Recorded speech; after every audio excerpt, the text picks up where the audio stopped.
Yeah, before she directed this, I think aside from being the like Maori liaison, she'd also worked on some projects as like a sound person and helped out on some such things that I don't have information for, but this was her first. This is her directorial debut.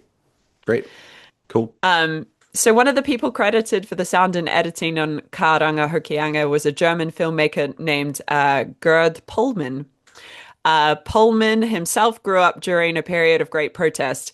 The primary conflict in Germany was between generations, as those born after World War II questioned the older generation who continued to govern, wary of their potential complicity or collaboration with the Nazis. Nonetheless, he wanted to do something social or political.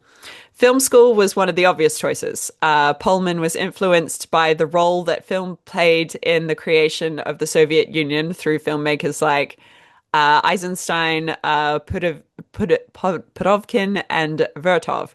After all, it was Lenin who stated that of all of the arts, the most important for us is the cinema. With this intention in mind, Pullman applied for the Deutsche Film, not even going to attempt that, a film school in Berlin, a very political film school that only accepted 18 students a year. Yet he was not alone. Applying alongside was a friend, Chris Strew, a son of a German refugee who'd been raised in New Zealand. He was a really cool sort of character, Pullman recalls.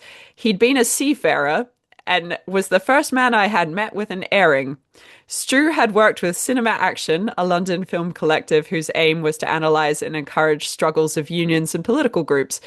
Both of these men won a place in the Berlin Film School, and Strew decided that his thesis film would be about the Maori people. So he invited Pullman to fly with him to Auckland, promising that the guys in New Zealand are into motorbikes and surfing too. So, with Strew only having Maori friends in the far north, he and Pullman approached the first pair of Maori men that they saw at the Hotel Kiwi pub in Auckland. After explaining that they wanted to make a film about you guys, the group drank until 10, that's when the pub closed, and continued at one of their places. The two men turned out to be Selwyn Muru, an acclaimed painter and sculptor, and Eddie Twist, who worked for the race relations office. When the four next convened, Muru and Twist brought along other Maori people who wanted to meet them, including Merata Mita, who was as part of the activist group Ngā Tamatoa. With this, Strew's thesis film was underway, and it ultimately became Waitangi, the story of a treaty and its inheritors. And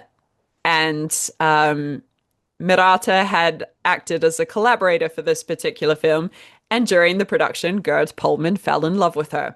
She was a Maori princess. Of course I did, he laughs. It was one of the greatest summers of my life. And soon after they were married, just out of love, not any other nonsense, he would say, he went back to Germany for 3 months, helping Strew edit the Waitangi film before flying. They went back to Germany to edit it together at their film school. And an agreement was made in Berlin that allowed Gerd to continue his studies as an exchange student of the Australian Film and Television School in Sydney, where he later completed his 1979 thesis on Kiwi trade union history called The Hammer and the Anvil, a documentary which surveys the history of working people and the trade union movement in New Zealand. And so he made this film with Merata as a co-producer on this project. So they got married and became fast collaborators in a series of films. How romantic. It is. It's romantic to collaborate with people. Like if you've decided to become an artist, and film is highly collaborative. So you can find that person and you have that romantic attachment to, and you can do work. Yeah. Hmm. I look for that in all of my Art of Darkness co-hosts. No, but and not exclusively. That's not the highest priority. It's like fifth or sixth. Really, honestly, I'm just looking for somebody who can pronounce French. Right. Just desperate for That that. would be handy. So this is the third husband Husband number three of four. of four. Yeah, and the internet would have you believe that there was only one or two. So I really had to dig for this. And so did she. I mean, So listen, after the second husband or wife, you really, consecutively, barring a death, you really got to start asking yourself, is it me? I think we all agree. Like, and Well, God I love you mean, if you're sure. the previous one was a wife beater, so Right, that doesn't count. That doesn't that count. doesn't count. That doesn't count. Yeah, right. We're not going to victim blame on Art of Darkness. That's not what we No. do. Yeah, we save that for the After Dark. We don't victim blame on Maine. Okay, so Takaparafo or Bastion Point is a coastal piece of land in Otake, Auckland. Otake is a part of Auckland. It's not the name for Auckland. New Zealand, overlooking the Waitemata Harbour. This area is significant in New Zealand history as the site of protests in the late 1970s by Maori against forced land alienation by Pākehā. In 1976, the Crown announced that it planned to develop Bastion Point by selling it to the highest bidder for high-income housing. Joe Hawke and members of his hapu, Ngāti Whātua Orokai, and other activists formed the Orokai Māori Action Committee, taking direct action to stop the subdivision. The government claimed that the land had been sold to the Crown. However, Hawke claimed that this land was not sold. It was confiscated under the Public Works Lands Act. From 1977 to 1978, the Orokai Maori Action Committee organized and maintained an occupation of the remaining Crown land. The occupation began on the 5th of January 1977, 2 days before the construction of housing was to start, to prevent its confiscation by the Muldoon government. The occupiers constructed a marae and housing, and they grew crops. A fire in a tent on the 26th of September 1977 caused the death of a young girl named Joanna Hawke, who was the niece of the protest leader Joe Hawke. The occupation lasted for 506 days. It ended on the 25th of May 1978 when 800 police and personnel of the New Zealand Army forcibly removed the occupiers and destroyed the temporary buildings, including the vegetable gardens and the marae. 222 protesters were arrested. The occupation and the use of force to end it played a part in highlighting injustices against Māori, and the occupation became a major landmark in the history of Māori protest. Merata and Gerd had taken an urgent phone call on day 506 of the occupation. Get a film crew up to Bastion Point.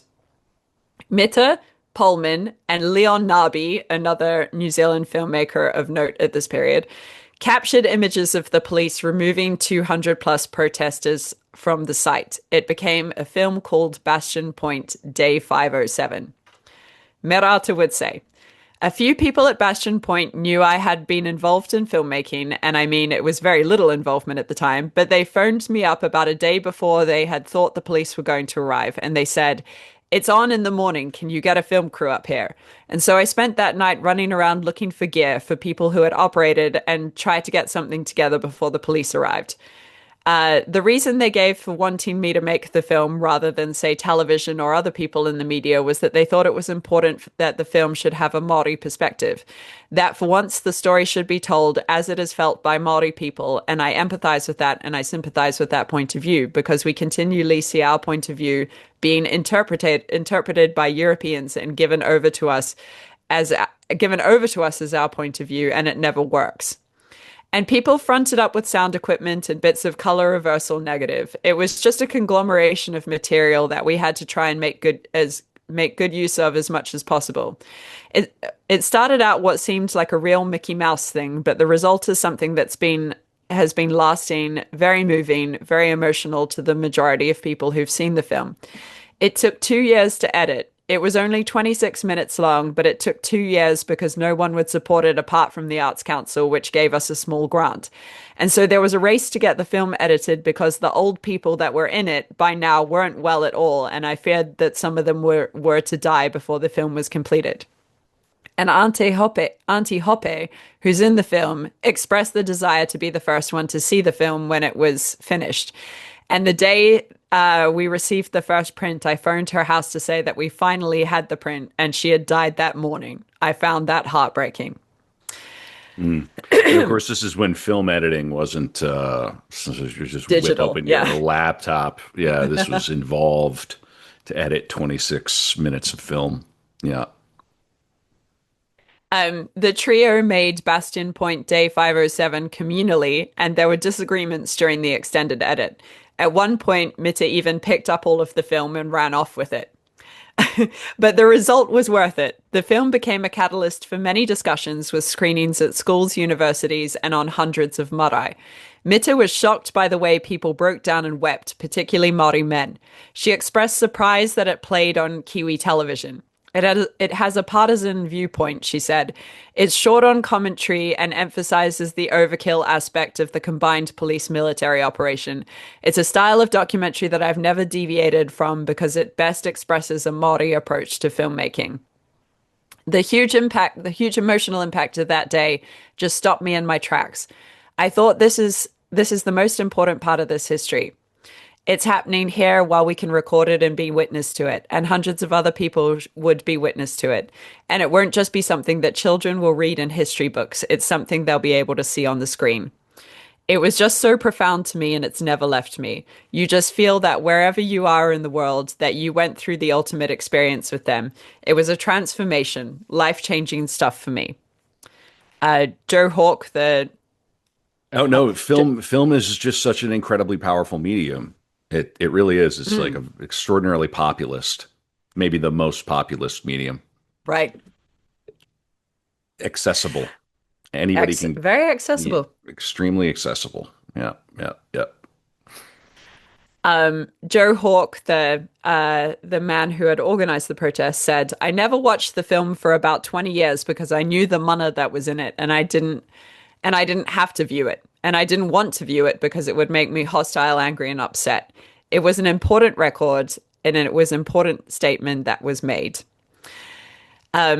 Looking back on Bastion Point, Day 507, Bastion Point, the 507 days of protest, Sharon Hawke, Joe's daughter, collected some of the recollections of the occupation for E Tangata News in 2023. And here was some of the recollections of that event by a woman named Hilda Halkyard Harawira. So she goes on to say, the occupation of Takaparawa in 1977 and 1978 became a wānanga for many young urban Māori. We have continued to network with those that we met at the point. I heard about Bastion Point through the grapevine and went there several months later. From listening to the kōrero, one was able to piece the story together of Ngāti Whātua o Tamaki Makaurau, the tangata whenua who had formed the Orake Māori Action Committee to stop the Crown subdivision of Bastion Point. The 11-acre block was the remnant of a 2,000-acre block declared inalienable by a land court judge in the 1860s. Situated in the heart of Tamaki, Auckland, people came to find out what was going on. Bastion Point was a living marae, aroha nui. The wharanui stood strong, flanked by smaller buildings with personality. I was one of the many commuter supporters. The kaumātua never lost their patience with the ongoing manuhiri visitors. After a while, we could lip sync the mihi. Tuia I runga, tuia I waho, tuia I roto, tuia I waho, tuia te here tangata. Um, I don't know the direct translation. I think it's something like above, below, like basically the we are the people of this. Okay. Understood. Uh, Makes it's sense. it's the It's the little things I remember with fondness. White-haired Sonny Waru was a staunch supporter, and he always reminded everyone that it was a peaceful protest. During his mihi, he would flash his toku, walk from side to side, and his teeth was always dropped when he said astronomical fortitude. There were a few from the Maori battalion with their hats and medals. They were learning Maori along the way. Ma and Pa Hawk were always present and quietly supportive. Ricky had made a generator contraption for his tent from a bicycle wheel. Doc had a little black and white dog called Bastion, and every time someone clapped, he would bark excitedly. Sometimes we just clapped to watch Bastion run around. The pistol-packing preacher Tom Herangi delivered some radical karakia in his time. There was an in-house competition on who could make the best porridge. Diane Prince seemed to have the best reputation for not burning the bottom of the pot. I often think of the times that food was spread around to feed manuhiri. Some of my best meals there were a piece of bread and jam with a cup of tea. It was well appreciated. Moving on. On eviction day, someone had overheard the radio. The police and army trucks were spotted. It was still dark. A karakia was held. Te Aroha Nui was full. Willie Wilson and Tiata Witahira reminded everyone to be disciplined. The action committee didn't want anyone to respond to any arrests with violence. They asked all supporters inside and outside the wharenui to respect the tikanga for the day. No one knew what to expect. The waiata started outside. Simple waiata that everyone knew. Pa Mai was the song used to welcome soldiers back from the war. E hara e te mea, a short song reminding us that compassion stems from our ancestors. Tamanako Marie, an Anglican hymn. We all knew Roger Fowler and Doc were on the roof, but we couldn't hear them. Willie and Tiata were walking around saying, "Do not react to the police. If you are free to leave if you do not wish to be arrested." My husband, who was very square in those days, took time off work that day and consequently lost his job. I wonder where he would be today if he'd stayed at work. Eventually, the police came into the wharenui in pairs, arresting people one by one. They tried to say something to each person, but everyone kept singing. "Keep cool," someone would remind us. The army trucks were parked to one side. We were lined up, numbered and photographed with the arresting officers. I was escorted by Maori and Pacific Island cops. All appeals to their conscience were lost. I had asked them not to manhandle me as I was hapu, pregnant. The army and contractors demolished all the buildings. By removing the buildings, they thought they could stop the congregations. A friendly minister, Reverend Hone Ka, allowed us the use of his parish hall. Hui were held to plan strategies for the 222 arrested. We were encouraged to defend ourselves. So often Maori plead guilty to get the matter over and done with. Defendants wanted to challenge the right of the court to proceed with the case, given they'd been invited to Takaparawa by the owners, so how could they trespass? The initial defendants took up much court time cross-examining arresting officers and reviewing the history of Ngāti Whātua. Eventually, 180 charges were dropped. The courts could not deal with the overload of work. Those who had already been charged with trespass appealed their convictions. It was a major victory.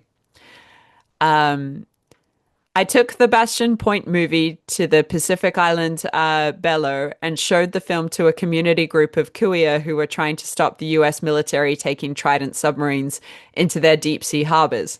The people had been colonized by the Spanish, the Japanese, and handed over to the Americans. The matriarchs, who at that point had never spoken to me, clearly identified with the still shots of Ma Hawk holding on to the main post of Te Aroha Nui. For them, it was a powerful image. They wanted to know who she was. They gave me a present of women's money in a tortoiseshell dish used for a baby's first meal. I returned the koha to a member of her whānau. I give credit to Merata Mita, who had the foresight and guts to make such a movie as part of our historical journey. 3 years later, the Crown, through another agency, tried to subdivide Bastion Point again. They had hoped that it had all died down, that the Maori would have forgotten. Fences were cut and road pavings were pulled up overnight. I can't remember in what order, but 2 further arrests were made against a group of 121 and later a group of 11 women.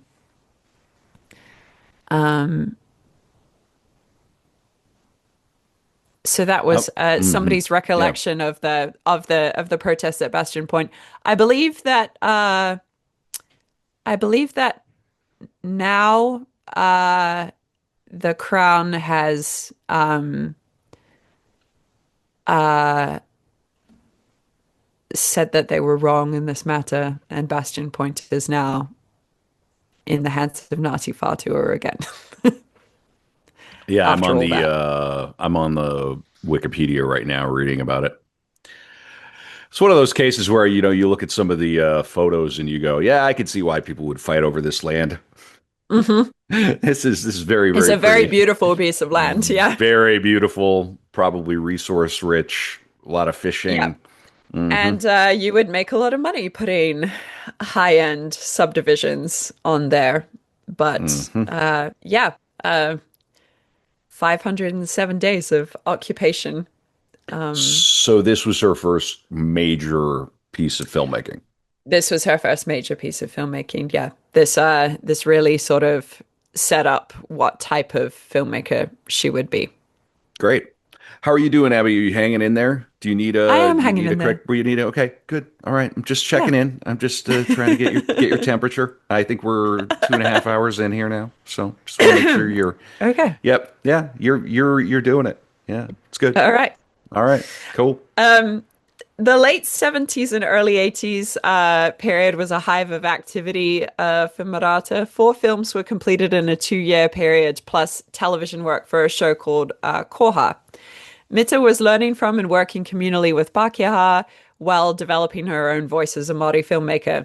Mita and Pullman spent roughly 2 years chronicling the Mangere Bridge industrial dispute for a film called The Bridge, which I believe was another film about unions, industrial action. That was largely led by Pullman. Mita also collaborated with the actor Martin Sanderson on Keskeri Aroha, which captured encounters between Maori and a touring black theatre company from London, who visited Marae and performed at prisons and youth centres. They met with gang members, ministers, and a young Tameiti, who was an activist. And they talk about roots and fights for rights. The made-for-TV film was directed by Merata and Martin Sanderson as a collaboration. And on the tour, Sanderson met his future wife, Kenyan actor Wanjiku Kairi. We got a lot of So more show, collaborations, showmances. lot of showmances here. Yeah, there's nothing like a good showmance. You can let a showmance destroy your life, people, if you want. Hopefully, They're Martin Sanderson they're had a good supposed time. to they're supposed to last 10 days, not 10 years, you know. You just sort of like get in, get out. In any case. In 1980, Murata began researching, reporting, and presenting for a wide-ranging Maori show called Koha. And although the show provided valuable training, Mita has described this period, where she would later describe it in a book called Film in Aotearoa, New Zealand, as often bitter and demoralizing. We were naive enough to think that these were programs by Maori, about Maori, for Maori, but a TVNZ executive passed on some hard truths. Koha was to be aimed at a majority, i.e., white audience. Te reo content had to be less than 2%. Koha, a weekly 30-minute program broadcast, was a weekly 30-minute program broadcast in English. It explored everything from social problems, tribal history, natural history, and weaponry, and to the preparation of food, canoe histories, carvings and their meanings, language and how it changed through time. It was a window into Te Ao Māori for Pākehā and provided a link to urban Māori estranged from their culture. It was the first regular Māori program to be shown in prime time. So, I mean, yeah, it was really a program about Maori things for Pākehā people, and the language content of it probably extended to an introduction at the beginning and like a farewell at the end. Sure. Right. Little anthropological look at our indigenous population. Yeah. Right. Murata would say, I was forced to present Koha forced by the default of there being no presenters. And I faced criticism from Maori men because I was a woman on a marae, the marae that was koha, and I was addressing the nation, and only men should do that, and only men can mihi the deed. I just find it so petty and insulting to the mana of women. You wonder why people feel it necessary for us to be divided, Maori men and women. It's just beyond my range of comprehension. I don't understand it at all. Why would they want that division to be there? They offer us all these platitudes of, oh, well, on the marae, the woman's voice is the first one heard calling the people in, as if to say, well, you should be satisfied with that. Your voice is the first one heard. Well, I'm not satisfied with that, and I'm not stupid enough to accept their platitudes as a reason for why I shouldn't speak on a marae. I just find it insulting. So, I love this concept of mana. I really do. I'm reading about it. It's Melanesian, Polynesian cultures. Mana is a supernatural force that permeates the universe. Anyone or anything can have mana. Is that mhm. more or less it? Yeah. It's cool. It's like chi. It's like, but it means that if that person has great mana, that means they're Yes. And it's yeah. like it's also like authority and integrity and that type of thing. But like everything has inherent mana. Mhm. You but it can be diminished by the your actions. You can't diminish someone else's mana. They would diminish their own, I guess. I understand. Yeah, very interesting concept. I think you intuitively understand it, but I'm sure it's much deeper than just Yeah. you can grok in 20 seconds on a niche arts Grok. podcast. Well, I said grok. Oh no, my mana. I can feel it slipping away. I can feel all my mana slipping away. It's a cool concept. Yeah. Yeah, no, and and she's obviously a proud woman, Hmm. and she's put in this unusual position between these two worlds. Yeah. Yeah. And it's so it is a yeah, it's a long battle, the whole uh women speaking on a marae thing. I again do not have the authority to speak on this, but it's long been a thing that's been argued about. And yes, they do say, well, because women are the kaikaranga, they're the first people to speak to the manuhiri, and it's and that's supposed to be, good enough. But then they don't get to be the ones that do the initial speeches in a hui or a meeting. Yeah, it's a long discussion and thing. Anyway, she would then move on to her first major documentary, her first feature film, which is called Patu. Um, and the word Patu describes a type of weapon. It's a sort of like flat club that's often made of a green stone called ponamu. But it also means to hit. And there is, I will open the discussion on Patu with a quote from somebody who was in Patu. I'd like to welcome you all from out of town to the city of Palmerston North, which is a city under siege. We've got 1,500 cops here. We've got long batons, short batons. We've got dogs. We've got barbed wire. We've got the Air Force overhead and the army at the ground, which will make any South Africans in this town feel pretty much at home because it's very much like Johannesburg. It's a quote from an unidentified professor in Palmerston North in Merata Mita's documentary, Patu.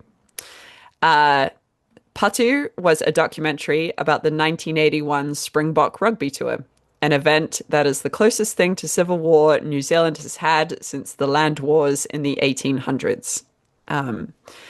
The film opens with a booth, and I'm assuming Auckland, where a Pākehā man and woman from an organization called MOST, Mobilization to Stop the Tour, are asking people to sign a petition against South Africa coming to New Zealand for the rugby tour. A guy comes up to them and asks, how would you like it if blacks took over here? The woman states that she is married to a black man, and the guy says, no, I don't mean Maori, I mean actual blacks. She reaffirms, yes, she's married to one, an African. He says, How would you like it if the Wogs took over the world? They'd beat us down. The man at the booth says, "Why are you afraid of black people?" The guy says, "I'm not inferior to black people." The guy at the booth says, "That's not what I said." The guy says back to him, "I like black people, I just don't want them living next door. There's enough racial tension here in this country." The petitioner asks, "What should we do with the what do you think we should do with the Maori people? Should we send them away?" The guy says, "That's different. Maori are a different kettle of fish. They're brown. They're adaptable." Oh, wow. What a cavalcade of racism. And of course, now, if anybody wants to destroy your career, Abbie, they'll simply be able to run this through an AI and make you sound like the most racist man in Auckland. Sheesh. Yeah, no, just the cope after cope after cope. That's different. That's not what I mean. And da da da. Just the cope, the cope, the cope, the cope.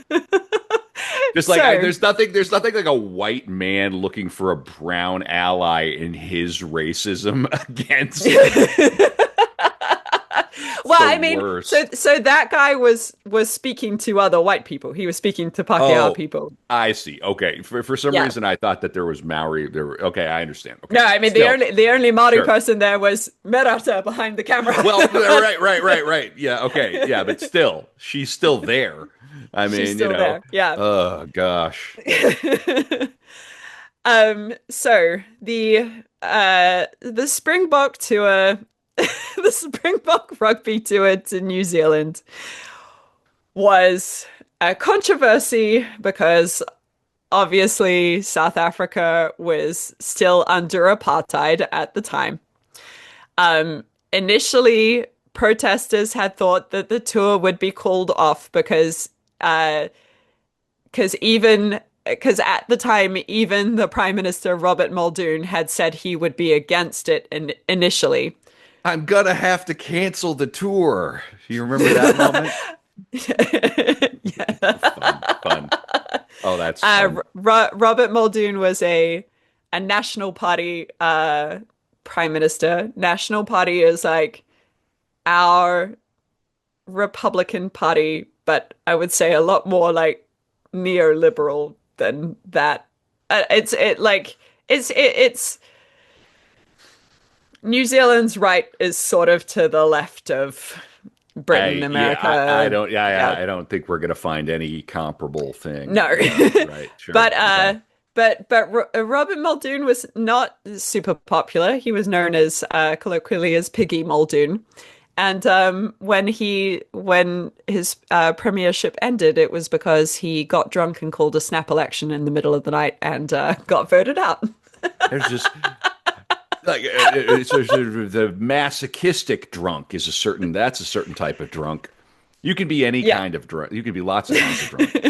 Yeah. You could be malicious, sadistic, and masochistic all in the span of a single alcoholic binge. It's part of the fun of alcohol. You don't know what you're going to get. And then you may not even remember it. Yeah. Your friends certainly will, though. Long memories. Oh, yeah. Long Uh, memories. well, and the news media remember it because Piggy Muldoon did it in front of some TV cameras. So that was fun when we got played it in history class. Anyway, when the tour was confirmed, protest groups would meet in local marae and other community centers to strategize protests at all the tour locations, and all the protests were to be non-violent. The first game, which I believe was in Hamilton, was cancelled due to the protests, and because the protesters managed to make it past the police and onto the rugby field, where they all linked arms in a big group and refused to move. So the police presence increased at all of the other games. Protesters turned up in helmets and protective gear as police advanced upon them, swinging batons and beating people. The footage was immediate and quite violent, and the camera people were very much amongst the action. Pro Tour supporters were often drunk and angry, going to going to rugby games. They would shout slurs at the protesters, and the rugby stadiums themselves were cordoned off behind huge barbed wire fences. The biggest protest in the tour was in Auckland, where about 50,000 people attended the march, and it was just a melting pot of absolutely everybody. You see footage of students and artists. There were a group of clowns holding baguettes, and then there's footage of them getting beaten by the police and knocked out on the ground. Anyway, to give you a little bit of background, Maori had long held concerns over sporting contacts with apartheid era South Africa, but the protests began in 1960. Prior to this, New Zealand Maori rugby teams played against the Springboks in 1921 and 1956. The problem to come was foreshadowed in the 1921 match played in Napier, after which a South African journalist sent a telegram home saying, "Bad enough having to play team officially designated New Zealand natives.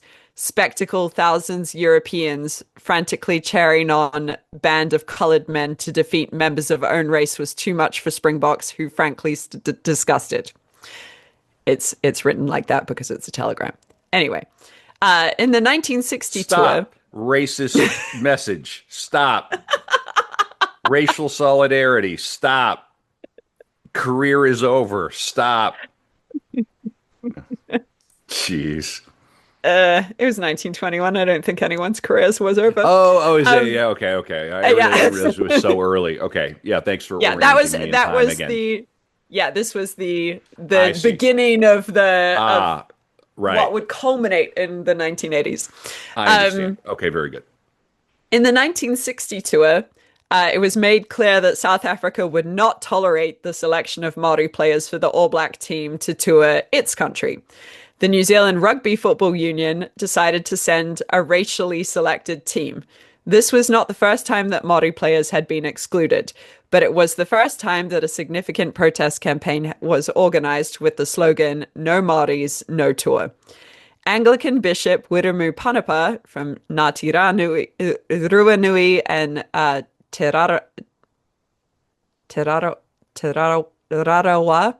Rarawa led a petition for equality between Māori and Pākehā, not just the tour, but in New Zealand society. The tour went ahead anyway. In 1967, a tour of South Africa was cancelled by the government because Māori were still excluded. But for the 1970 tour of South Africa, a compromise solution was devised for all Māori and Pacific Island players, where they would be considered honorary whites. It was a term applied by the South African government to certain ethnicities. Oh, goodness. My goodness, that is racist. Yeah, it's apartheid era South Africa. I mean, that's like when you put, when you're doing your laundry and you shouldn't mix the two. It's like your sock, you're an honor that red sock, you're an An honorary white for honorary white. this Now load. everything is pink. Oh my God. That is some Yeah. racist shit. What year Uh-huh. what year is this? This is 1970. Well, and I guarantee too, there's got to be they're working their way around some legal crap. Again, there's some contract or some constitutional thing that requires them to do this. Oh boy. Does the law really makes us twist ourselves in knots sometimes, doesn't it? Ooh. Yes. Yikes on bikes. Um, while this placated some, many others were angered. Protest organization called Halt All Racist Tours, was formed in 1969 and had significant Maori input. The tour went ahead with Sid Going of Ngāpuhi and Ngāti Hini and Brian Williams, a Samoan, participating as honorary whites. While the New Zealand Maori Council saw this compromise as acceptable, the Maori Women's Welfare League opposed the tour. In 1973, the government of Prime Minister Norman Kirk forestalled planned protest action when it intervened to cancel a planned Springbok tour of New Zealand as the team was to be selected on grounds of race rather than merit. And then we come to the 1981 Springbok tour, which the documentary is about. In 1981, A Springbok team was permitted to tour New Zealand, and protests against the tour reached a level unparalleled in New Zealand history. By now, both the Maori protest movement and the anti-apartheid movement had developed significantly. The Patu squad in Auckland was led by Maori activists Ripeka Evans, Donna Awatere, and Hone Harawira. It had a core of around 100 members, mostly Maori. While the squad represented Maori opposition to the tour, there was some overlap with other protest groups such as Heart. That alliance was not always an easy one. Some issues supported by Maori protesters, particularly their emphasis on New Zealand racism and push for Manamotuhake, did not always sit well with Pākehā protesters. Many demonstrators were arrested and charged as protests became increasingly militant. Merata Mita's film Patu is a remarkable protest story told in the face of adversity and a monument to the time when New Zealand was torn in two by the rugby tour. You were either for it or against it.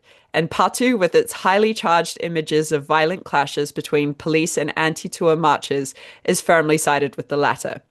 It is passionate activist filmmaking at its most compelling. The Springbok rugby tour to New Zealand was seen by some as an endorsement of South Africa's separatist government. When the New Zealand Rugby Football Union and the New Zealand government ignored attempts to calls to cancel the tour, the local anti-apartheid movement planned peaceful protest marches to attempt to sway the government's decision. While working for TVNZ, Merata had conceived of a 25-minute documentary on the anti-apartheid movement's campaign. She was motivated by a moral duty to raise awareness of the racial aspect of the tour. The project was seen as too much of a political hot potato, and Mita left TVNZ to finish what would develop into a feature film.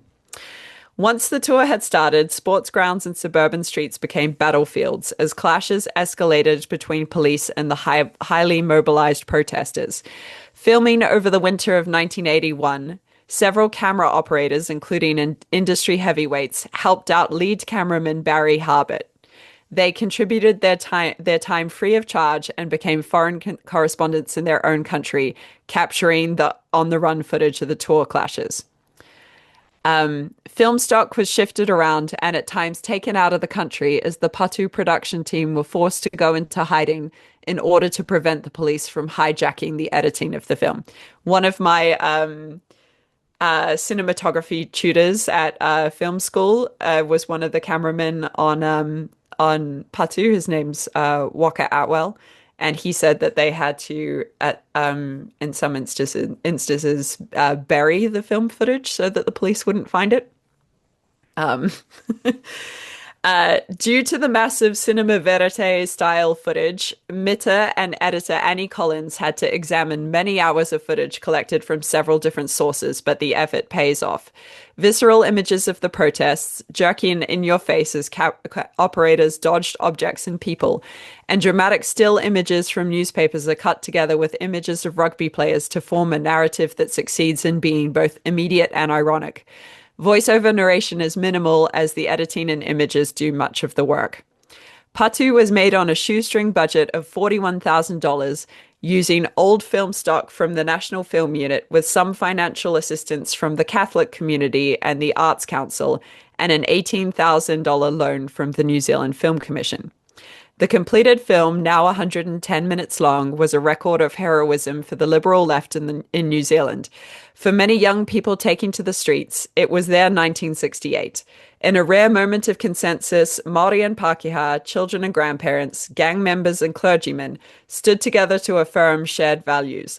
Patu was also a morale booster for the African National Congress, the anti-apartheid organization that would later win political power in South Africa. For those that doubted the impact that a bunch of righteous Kiwi stirrers could have on the internal politics of a country half a world away, a salient fact should be remembered. 25 African countries boycotted the 1976 Montreal Olympics, protesting that the International Olympic Committee hadn't banned New Zealand for its rugby links with South Africa. It's a fact pro tour advocates tried to sweep under the carpet. Although the protests sought to highlight the plight of Black South Africans, the conflict surrounding the tour ultimately exposed the racial divide in New Zealand. A Maori marcher states that he is supporting our brothers. They're suffering same as we're suffering here, while protesters are accused of being N-word lovers. Canon Honeka implores New Zealanders to address racism at home. The point is made apparent at the end scene, a protest march whose cause is not anti-Springbok tour, but critical of the government's treatment of Maori. It's not surprising that critics attacked Mita for being one-sided. Mita didn't disagree with the accusations that Patu was agitprop activism. I was asked repeatedly if I thought I was the right person to make the film or why I was making it. The reason I was asked the question was that some people told me they feared that the film would not be accurate because it would have a Maori perspective. The Pākehā bias in all things recorded in Aotearoa was never questioned. The other reason they gave was that my politics extended no further than Maori and the marae, and was I sure I understood the international ramifications of the tour? Yes, Patu has a Maori perspective, but it does not override the mass mobilization of New Zealand's white middle class. Neither does it take credit from those who rightly deserve it. Everyone who put themselves on the line. My perspective encourages people to look at themselves and examine the ground they stand on while fighting racial injustice thousands of miles across the sea. There was the editor of Patu, Annie Collins, would say in a documentary in 1998, there was rather a lot of controversy within the film industry and within anyone who knew that the film was being made to Merata actually being the director of the film. And it seemed that this criticism was coming because people felt that she would put a Maori bias on the film. Of course, nobody questioned the fact that everything else that went onto television at that stage in this country actually had a Pākehā bias because there were no Maori people inputting into either television or the film industry. Mita was refused access to television footage and networks, and mainstream cinema chains wouldn't screen the film. At this point, documentaries rarely made it into Kiwi cinemas anyway. Despite opposition from within the film and television institutions, Patu won a standing ovation at its premiere in the 1983 Wellington Film Festival, plus high praise from around the world when it screened at international film festivals and eventually screened on New Zealand television 8 years later in 1991 on the 10th anniversary of the tour. A testament to the courage and faith of both the filmmakers and the marchers, Patu is a landmark in New Zealand's film history. The It's like experience left. her Oh, sort sorry. of she's got like a leftist Leni Riefenstahl. She's made a sports documentary, right? And so Sports she's documentary. Yeah. yeah, people love the sports. When you combine sports and film, you can get some hmm real magic. Camille Paglia says that the greatest cinema that's produced is NFL Sunday football. She says just like Okay. well, just in terms of like how incredible, like in Drama. term the drama that they sort of weave out of this game with this funny shaped ball, right? And Yeah. just like the quality of the footage and the fact that it's all being done live, all ad Right. hoc. They've mastered that, right? So, for what it's worth, yeah. Um, the experience itself left Mita dispirited about both racism and funding agencies. Police came round perhaps a dozen times after winning court orders to seize footage that might help them prosecute protesters. Reels were hidden and developed in Australia. Mita and her children have talked of being followed and harassed. Police beat her 15-year-old son outside their house. Merata herself was subjected to strip searches when police would raid the house to look for footage, and her youngest son was bizarrely told to go back to your own country by schoolyard bullies.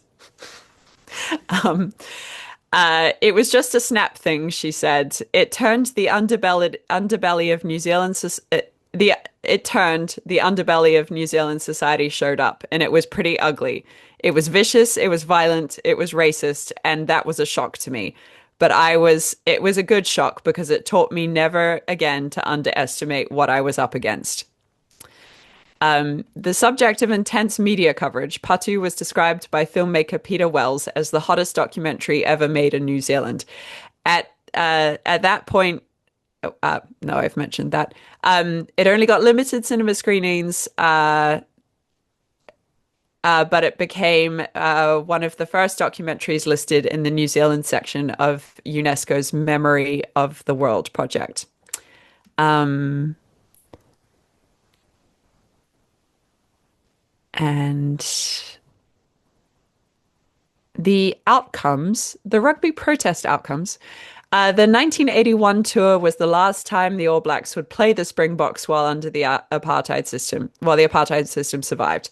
A 1985 All Black tour to South Africa was cancelled after a legal challenge, though nearly all of those selected joined a rebel squad, which went to South Africa the following year.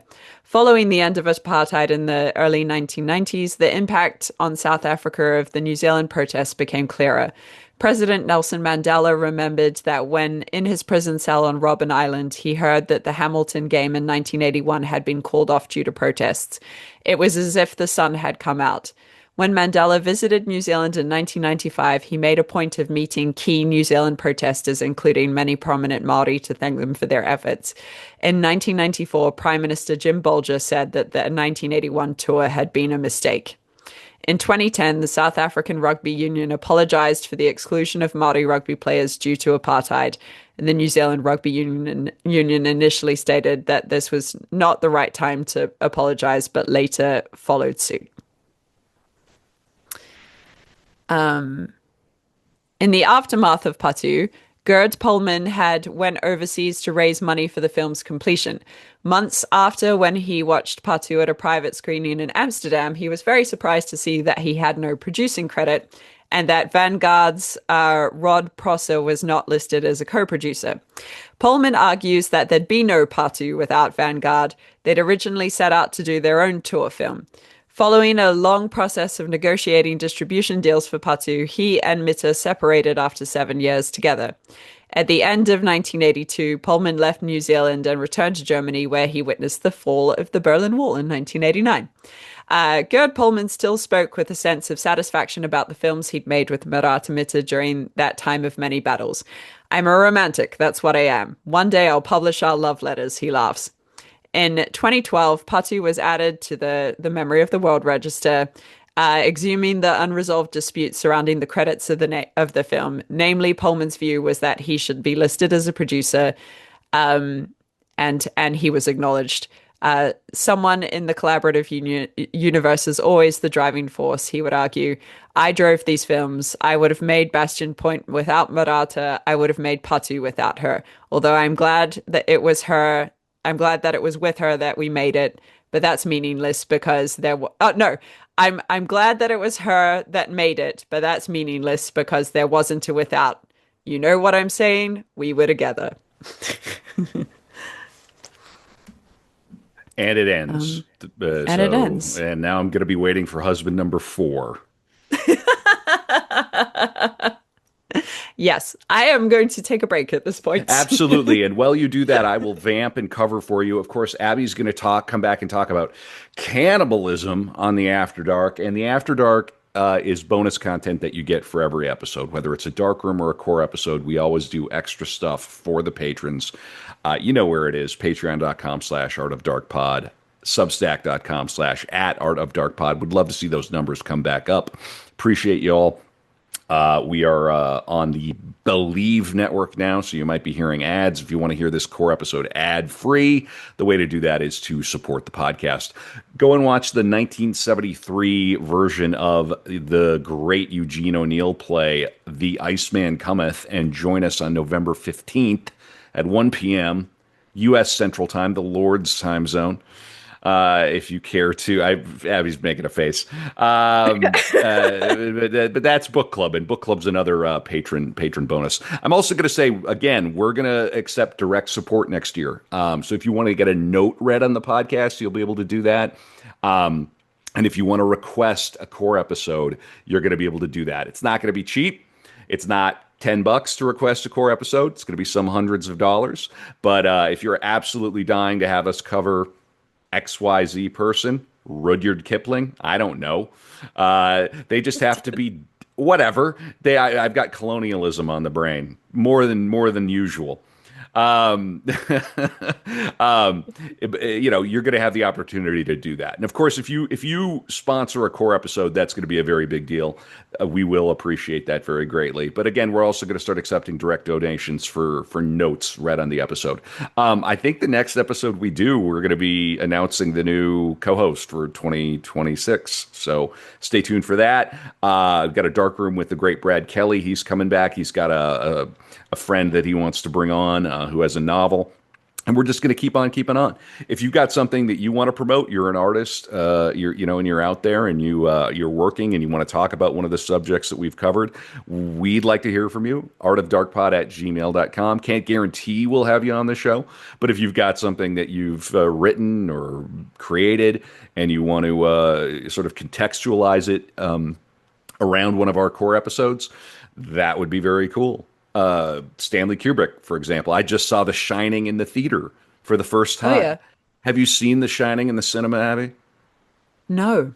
You can about imagine like how it's like seeing it for the first time. Of course, Hmm. it's a cliche, but you go, "Oh my God, this movie! It's just larger than life." And that performance from Jack is just like it's just surreal. And even the boy, the little boy, Danny Lloyd. Yeah. I mean, it just is such a great performance.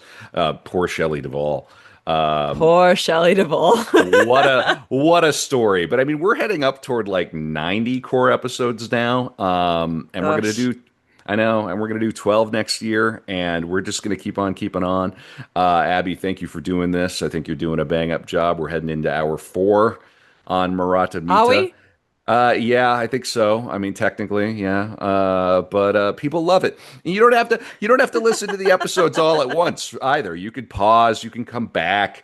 But hopefully people are having a good time. I'm learning a lot, and very surprising. This is a figure that I would never have encountered otherwise, Abby. So thanks for Mm. doing the coverage. I will, as you take over, I'm going to stand up myself too, and I'll be right back. But I'm listening. Okay, back to New Zealand, the first place to see the sun. Um, it's perhaps the nature of the New Zealand film industry that everyone has to muck in and take on different roles, and it certainly would have been that way back in the 70s and 80s.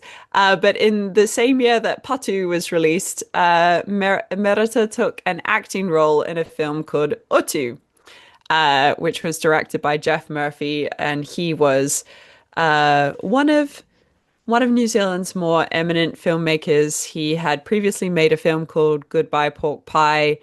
That was a new classic New Zealand road movie that did very well at the cinemas. But his new film Utu featured Merata as an actress, and she was also acting as a casting director and a cultural advisor on the film. So I've mentioned the word Otu before. It's the title of the After Dark that we're going to do later. And the concept of Otu itself is often diminished to revenge or retaliation, but the word also means it means reciprocity. So it's an important concept concerned with the maintenance of balance and harmony in relationship between individuals and groups and order within Maori society, whether that be a gift exchange or whether that's through gift exchange or as a result of hostilities between groups. And it's closely linked to mana and includes the reciprocation of kind deeds as well as revenge. So to just call it revenge would be a very like diminished idea of what it is. But in this film, the idea of revenge is explored. So Utu is a 1983 New Zealand war film about the New Zealand Wars. It was directed by Jeff Murphy, as I said, and it stars Anzac Wallace, Bruce Lawrence, Tim Elliott, Ilona Rogers, Wee Kuki Ka, and Merata Mita. It depicts the story of a Maori warrior who sets out on a quest for Utu, inspired by the events of Te Kūti's War, and the film is set in 1870 in the North Island, and it has been described as the first Maori Western. Um, the film follows Tefeke, a Maori warrior played by Anzac Wallace, who fights alongside the British Army as a scout. At first, he cooperates with the colonial forces, helping them to suppress Maori resistance. But when he returns to his own village, he is found it massacred by British troops, including women and children. Devastated and enraged by this betrayal, Tefeki turns against the crown, swearing utu on the colonizers and anyone who sides with them. He becomes an outlaw and a leader of a guerrilla resistance group, waging a campaign of vengeance across the North Island. He marks this mission by receiving his moko kanohi, which is a facial tattoo, which is applied to him in the traditional method, which would have been the only method at the time, where the Tamoko artists taps it in with a chisel. Apparently, the application of the muko on Anzac Wallace in the makeup artist chair would take 4 hours each day to get it to look correct. The British colonial army, embarrassed and threatened by Tefeke's rebellion, sends a mixed force of soldiers and settlers to capture him. Among them is Lieutenant Scott, a principled young officer torn between his sense of duty and his growing recognition of the injustices inflicted on the Maori. Another major figure is Williamson, a cynical settler whose home is attacked by Tefeke, driving him to seek revenge of his own. As the cycle of violence spirals, lines between justice and vengeance blur. Tefeke's initial mission of restoring balance becomes increasingly brutal and self-consuming, while Scott's disillusionment deepens as he witnesses the moral decay on both sides. The film builds to a tragic climax in which Tefeke, wounded and cornered, faces the futility of his revenge. The final moments suggest that Utu, once a principle of restoring balance, has been corrupted into the endless destruction by colonial violence and the trauma it unleashed. So this quote from New Zealand on screen. If there was a renaissance or new wave of New Zealand filmmaking, then Geoff Murphy was riding it, and ride it he did, tall in the saddle with his vastly ambitious but sometimes vexing Puha Western. The film's antecedents are clear. Murphy wears his love for Sergio Leone's spaghetti westerns and the countercultural attitudes of the 1970s Hollywood cinema on his sleeve. But the cultural markers of New Zealand history poke through all the same and give the picture a defining sense of uniqueness. Released in 1983 when memories of Bastion Point and the Springbok tour were fresh, Utu's mix of unresolved colonial conflict and Murphy's energetic direction promised to be as potent as the quadruple-barreled shotgun Williamson brandishes in the film. The zeitgeist was ripe for a revisionist, genre-challenging epic made from our own muddy, blood-stained Whenua. After the 1-2 punch of Murphy's Goodbye Pork Pie in 1981 and Roger Donaldson's Smash Palace in 1982, there was a palpable air of expectation. The indicators were that this was going to be a breakthrough picture. It had scale, action, and adventure. Played out in the wild places of the volcanic plateau, a big, rich symphonic score composed by John Charles and performed by our very own National Orchestra. It had a bunch of well-loved Kiwi thespians led by the immortal Bruno Lawrence, who revels in the role of an avenging farmer. Most of all, it had Anzac Wallace, Union delegate turned actor, starring as guerrilla leader Tefeke, and what an impact he made in his sporadic career. There's much to like in the film, starting with its raw subject matter, which was inspired by real characters and events. A church scene where the vicar loses his head and the attack on the Williamson farm are both outstanding sequences, showing what Murphy was capable of. The action scenes have great energy and flair. In The New Yorker, legendary critic Pauline Kael gave Utu an extended rave. She praised Murphy as a filmmaker with an eye for deracinated kind of hip lyricism and argued that he seemed to be directing with a grin on his face.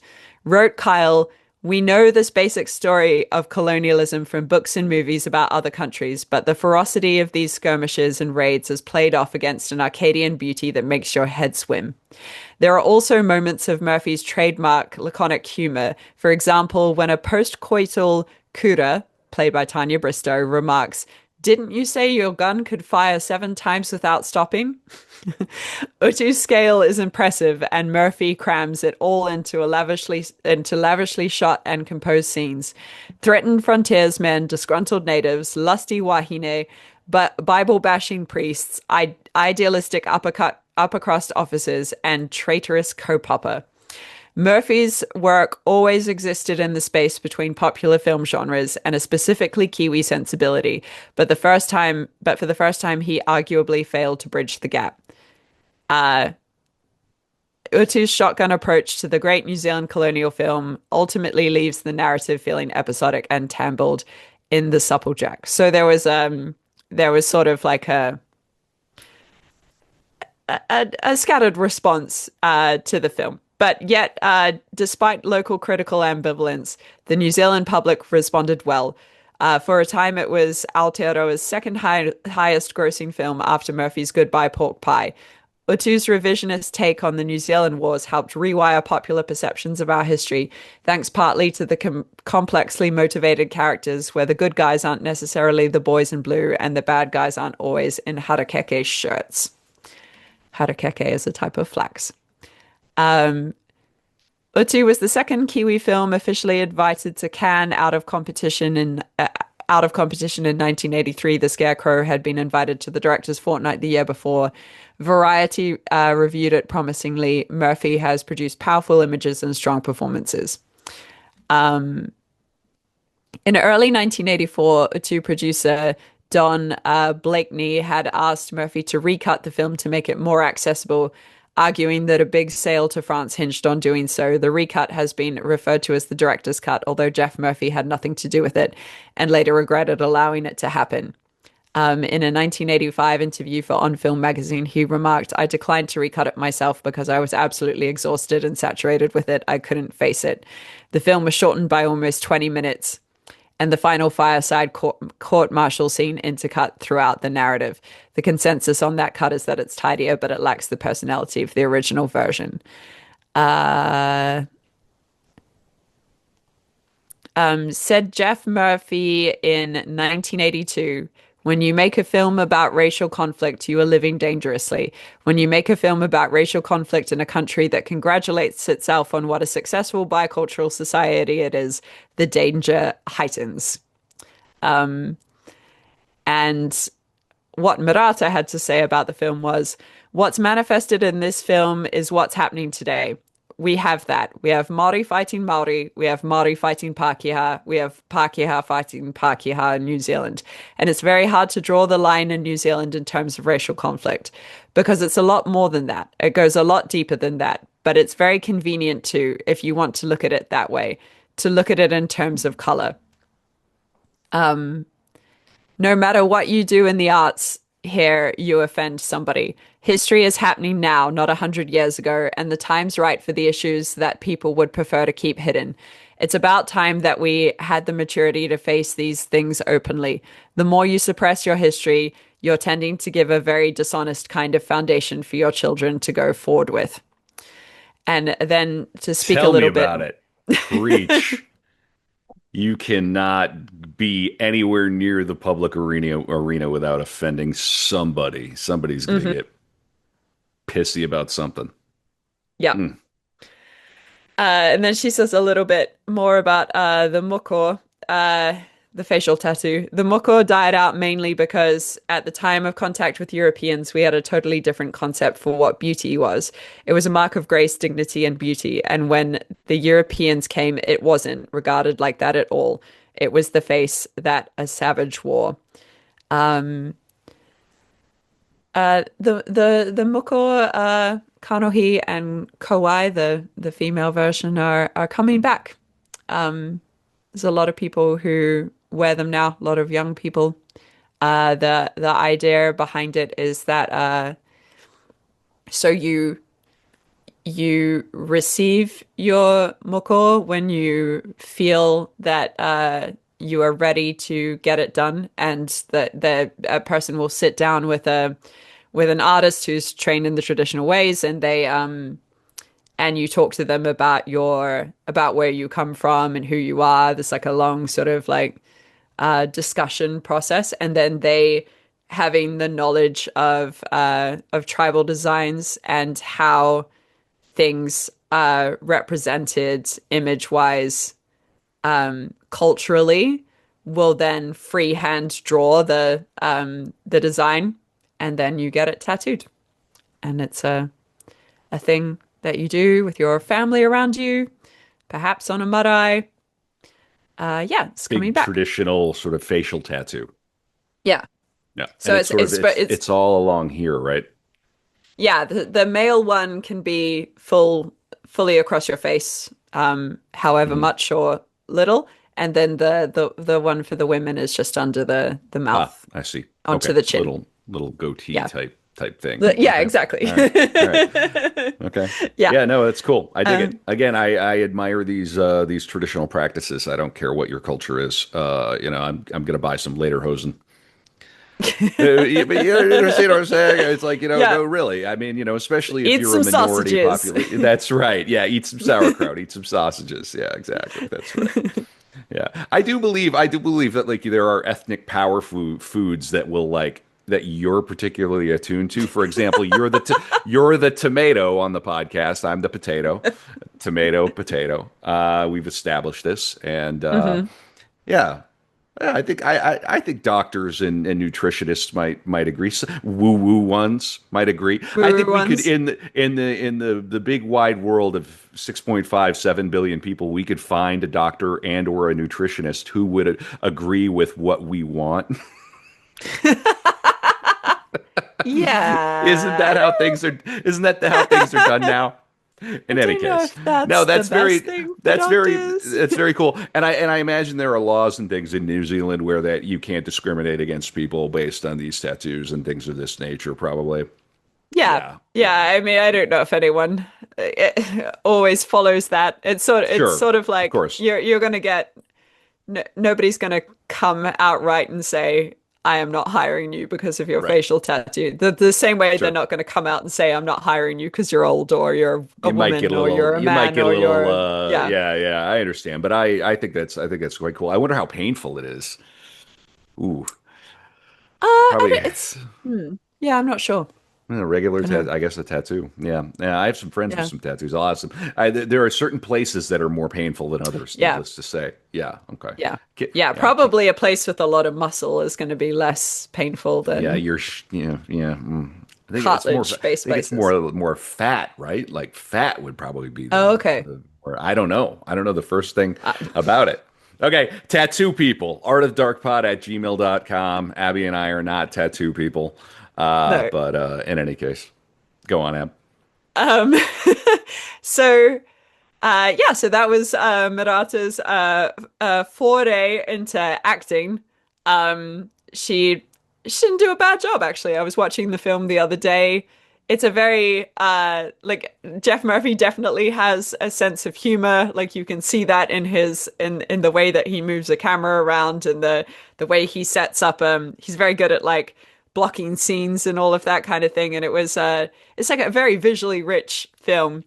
And Ooh, he and friends, it's on Tubi right now for free. Utu, just like it oh, dude. sounds, on Tubi for free. Okay. I assume with ads. There you go. Yeah. I might watch this. I might watch this later, Abby. Cool. Cool. And he, Jeff Murphy, would also be the fourth husband. So at There's nothing like marrying your director. Marry your director. He's going to tell you exactly where. Know your blocking. no, you're Know your blocking. lines. I Yeah. don't know that this is a woman that like to be told Fair enough. things. Fair enough. But it does that sort of relationship does naturally adapt into a marriage. Um, so yeah, at some point during their work together on Utu, Murata and Jeff Murphy developed a romantic relationship and married. And in 1986, their son Heperi or Hepi Mita was born. Is this child number 7? Yeah, Yeah. seven, like sixth alive. Right, of course. Of course. Okay. Child number seven. Hmm. Cool. Yeah. And he's the one that made the documentary about her life after she died. Very good. Very nice. Uh, Okay, so despite the sensitivity and reverence that Jeff Murphy gave to Utu and the respect that he gave by having cultural advisors on board, it was still a Maori story being told by a Pakeha.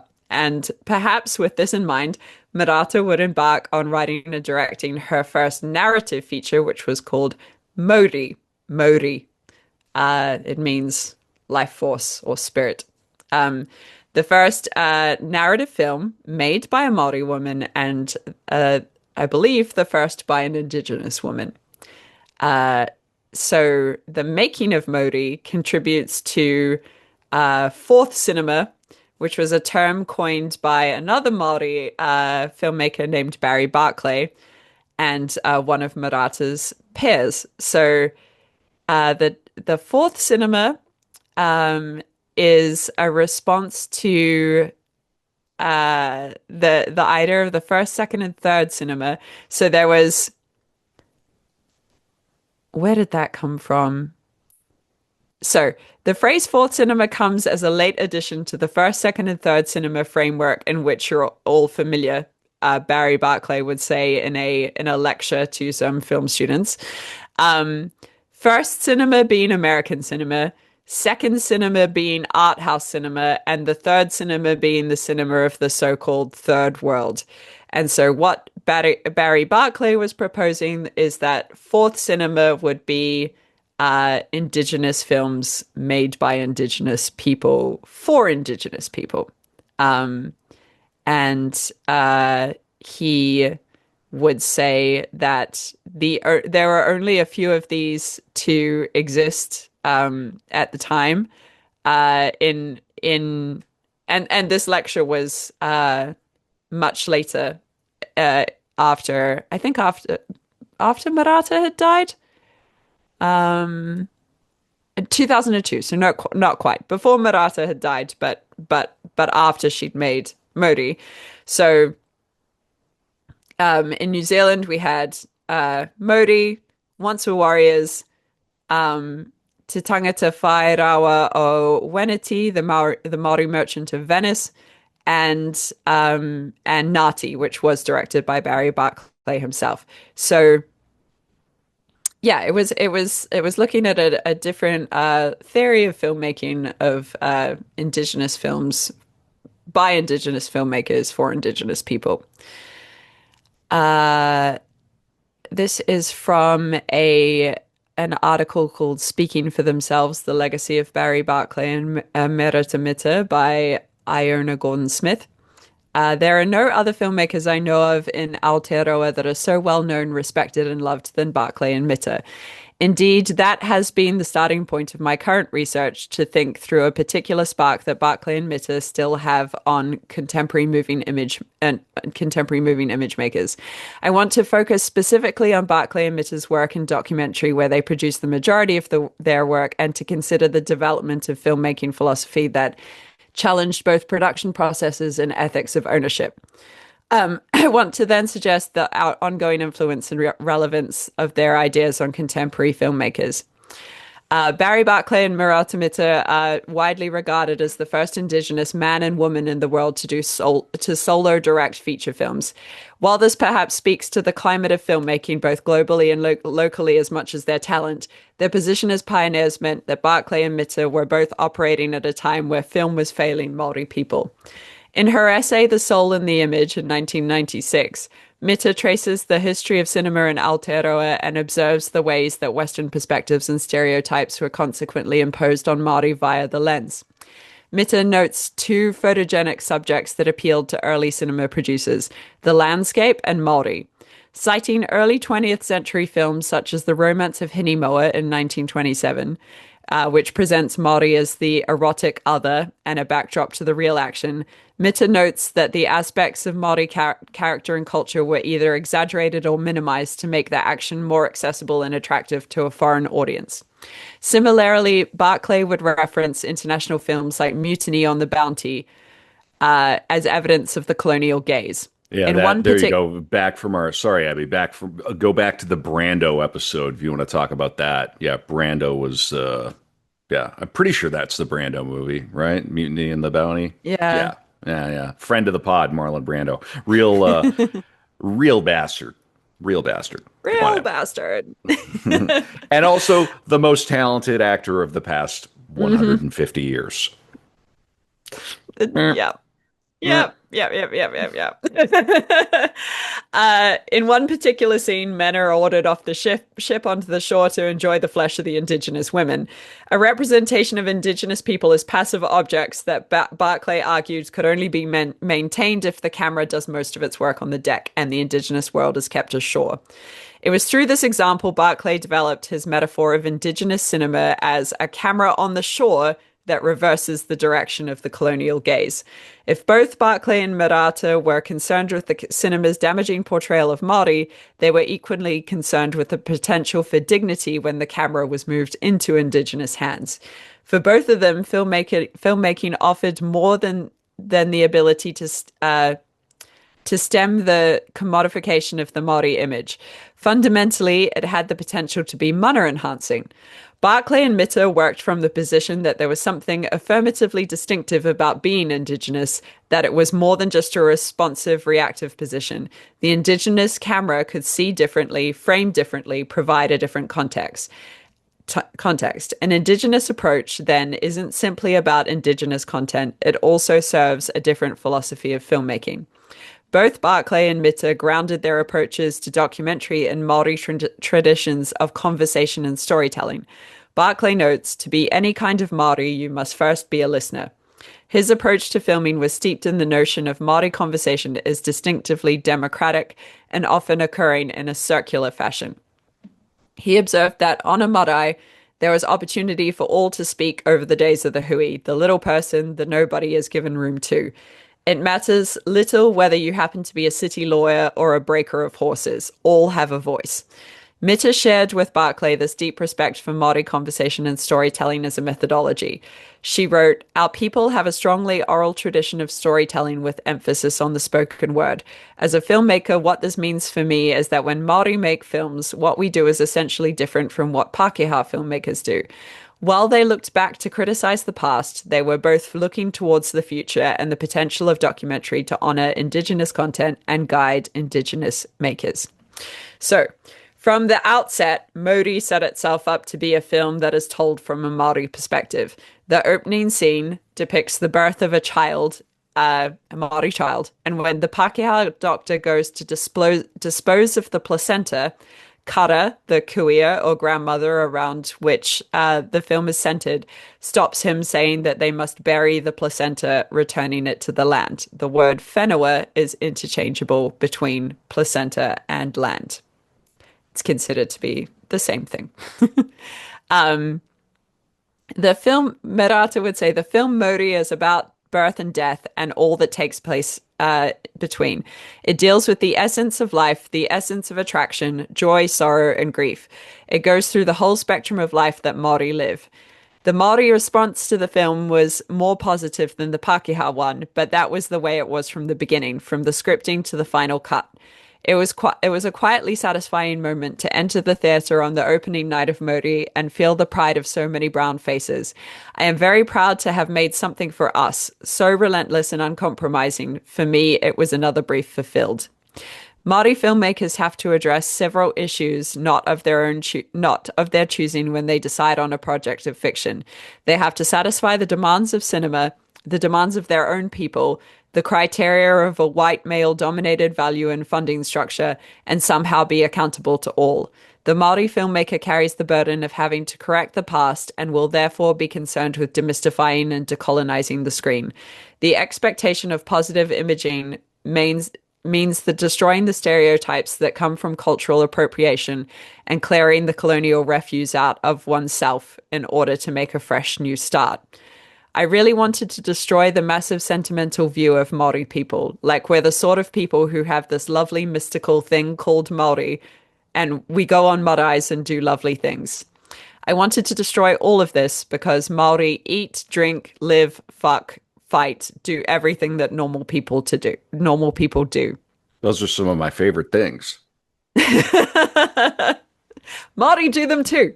Hey, no doubt. I have no doubt. But until at this point had been depicted on the screen as these sort of spiritual Sure, of course. otherworldly Yeah, people. yeah, right, of course. Yeah. The Yeah. big other. Even though they're the normal ones, they're the other ones. Yeah. Right. Yeah. Yeah. Yeah, Yeah, yeah. did you not hear the That's word?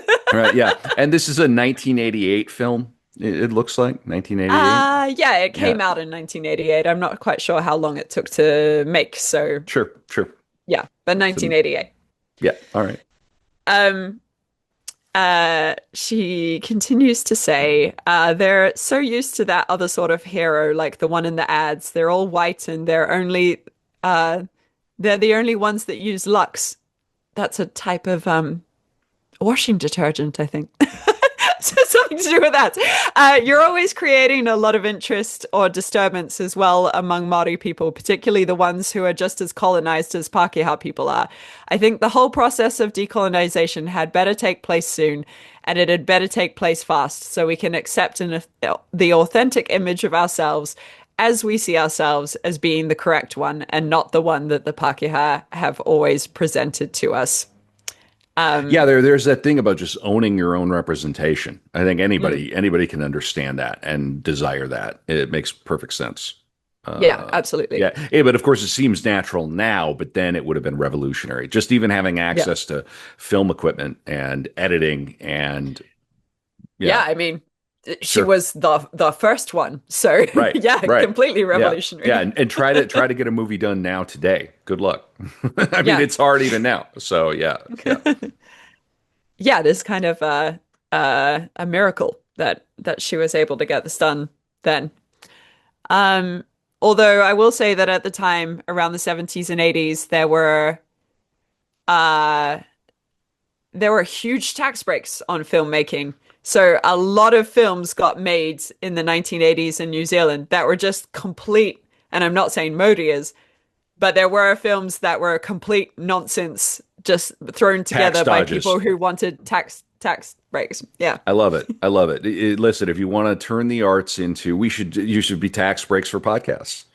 It There should was be, yeah. yeah, There was one massive film ones. called Send a Gorilla about people who were sending like people dressed as gorillas to like to people's houses to as like a singing telegram. But it was a gorilla. It was I just a I tax dodge. It was just a tax dodge. I love that. That's how we can revive the arts is just through tax schemes.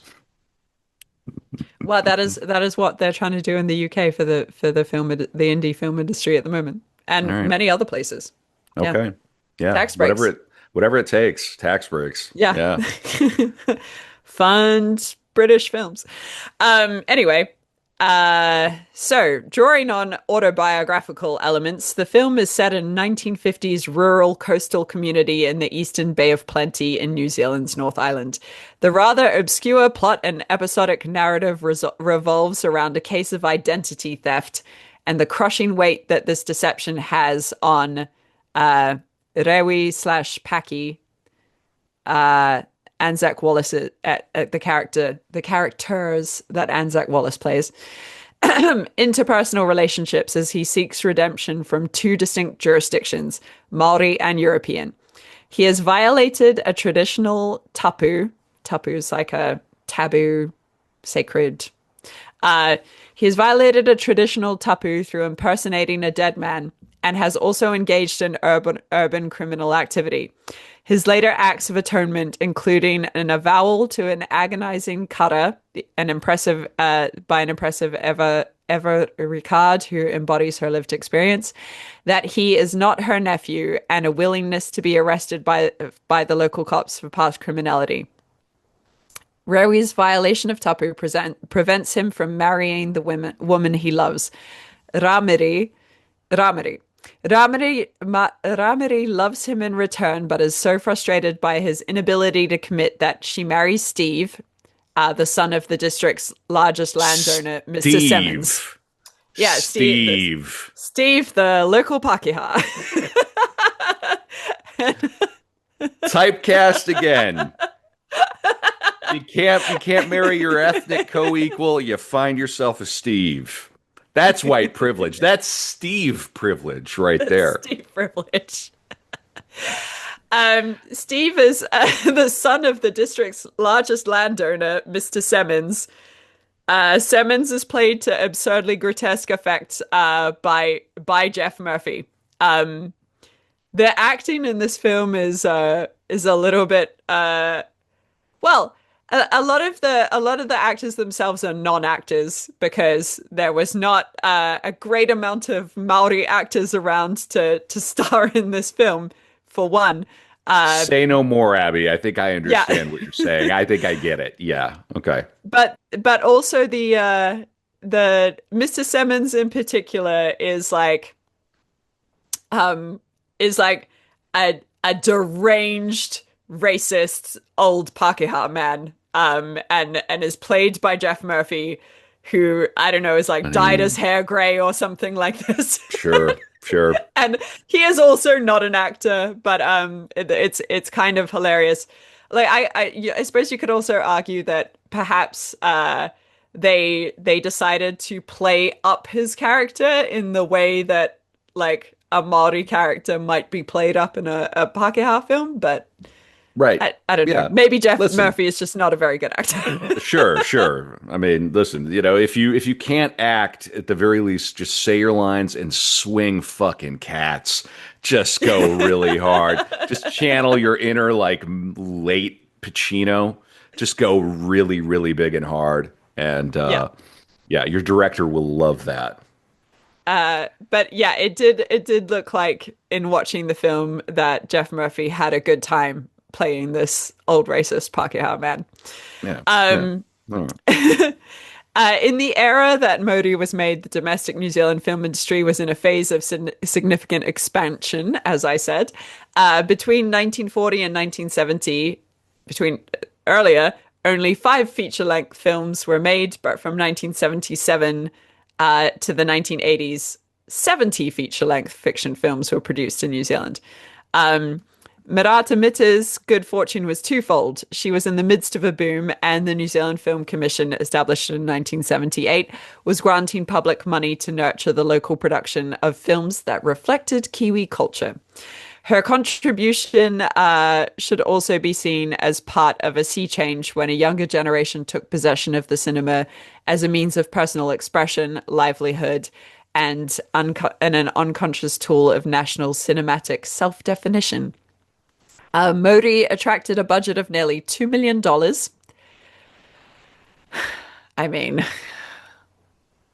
at the time, Probably no, be like we don't do 10, that 10. anymore. We don't Oh do yeah, that no, anymore. that's right. We don't do it anymore. We messed it up too many times. But you would take $2 million to do a low budget movie now.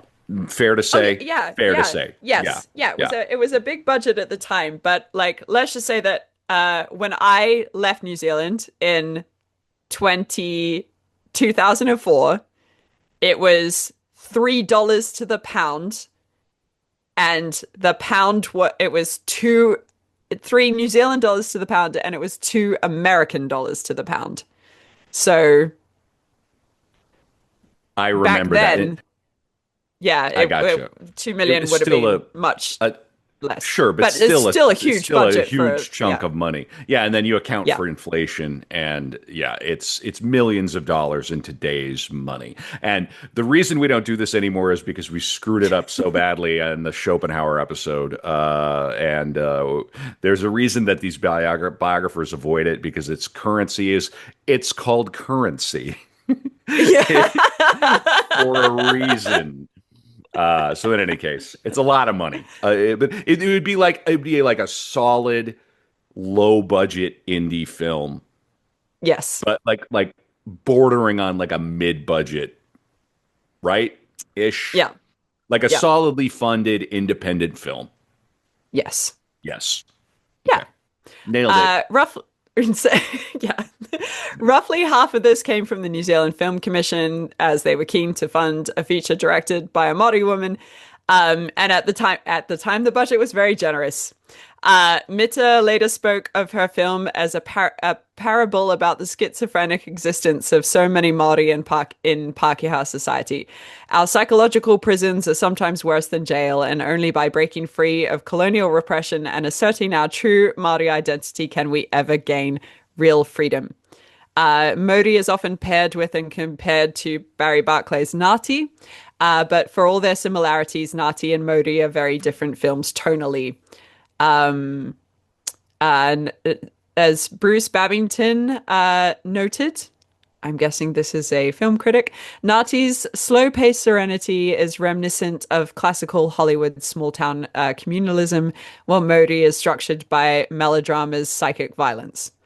The violence is located in several figures, the racist ravings of the aforementioned farmer, Mr. Simmons, Kara's favorite nephew, Willie Rapana, who's killed off by his ambitious gang lieutenant, and the existential torment of Rewi slash Paki, both played by Anzac Wallace, and the thwarted romance of Ramiri, who hurls insults at him while he refuses to confirm his love in the way that she desires.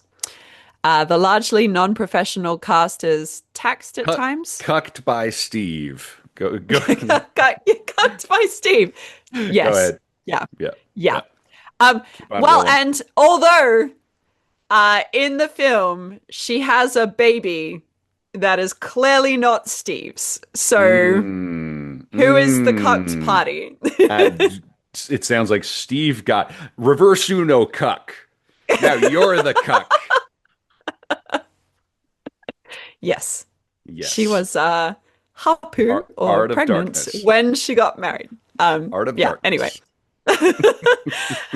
Uh, the largely non-professional cast is taxed at times with dialogue that is overwritten and overwrought, especially when captured in close-ups where subtle inflections of tone would be more effective than an explosion of emotions.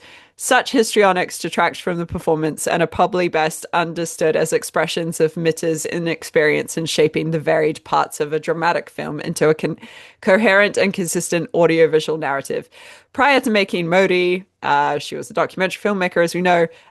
This was a time when documentary film commonly did not, as it does now, creatively blur the boundaries between the two key modes of cinematic practice. Consequently, she was still finding her way as a director of a dramatic feature insofar as script writing, casting, shot breakdown, etc., and coaxing the performances from non-professional and where coaxing the performances of non-professional actors was concerned. So it was a work with imperfections, but this does not mean that Modi is bereft of cinematic art or craft. Indeed, there are several powerful moments and sequences. One involves the camera simultaneously tracking in while zooming out, which we know from Alfred Hitchcock's Vertigo, to signal Rewi's psychological dislocation when Kara announces that his mother has died. Another occurs when Rewi, now an active fugitive from the police, enters Steve and Ramiri's house and discovers photos of her family that are then cut to produce a series of looks that seem to penetrate the fraudulent mask he has worn for the past 7 years. Their edited gazes challenge him to reveal who he truly is. So yeah, his character was someone who'd escaped from Sure. he'd escaped from prison and took on the identity of a dead man, and then went and fooled this dead man's grandmother into thinking that. I like that as a plot. That's a Yeah. cool plot. Yeah. That's a movie I'd watch. Yeah. Now that's an Yeah. interesting idea. Hmm. But obviously because he was so diminished in his mana, he could not go after the woman. So she married Steve. Listen, Steve always gets the girl. They lie to you. Trust me. I mean, the son of the big man on campus. You got to watch out for. You know what? He doesn't always get the girl, but you got to watch out for the Steves in your life, young men. Yep, it's not the guy you think. It's always the Steve lurking. He's got a trust fund. Yeah. The Auckland Star in 1989 would say, there's a raw, edgy power at work in Maori which overrides its technical deficiencies. Maori is an emotionally charged piece of cinema. Mita successfully infuses the notion of spirituality that comes from both the people of the land and the land itself without slipping into vague mumbo jumbo. The term Maori translates roughly to life force. Maori has a Maori of its own. However, the production was not without its challenges. Another interview with her, she says Pākehā technicians were brought in to satisfy the demands of the film commission and investors who wanted assurance that the film's technical quality would be up to scratch. She adds that with satisfaction, a full 33 of the 53 strong crew were Maori in spite of the demands of the film's backers. She would say, filming was littered with people who were obstructive, racist, arrogant, and of little or no use to the production. In fact, when we booted the whole lot out, things went a lot better. We saved so much money. We had people working on the film who objected to the locations I had chosen, who had tried to shorten the script and cut out all the marae scenes because they didn't understand them. And then, because that had been published in the Auckland Star, someone on the camera crew responded to this, saying the difficulties and conflict during the shooting of Merata Mita's film Muri arose more from the pervasive inexperience on and off the set than from the prejudice and racism Miss Mita would have us believe. And then she would come back and say, A little we had controversy. a little controversy. She would come back and say, we had a number of young Maori people working on the film crew.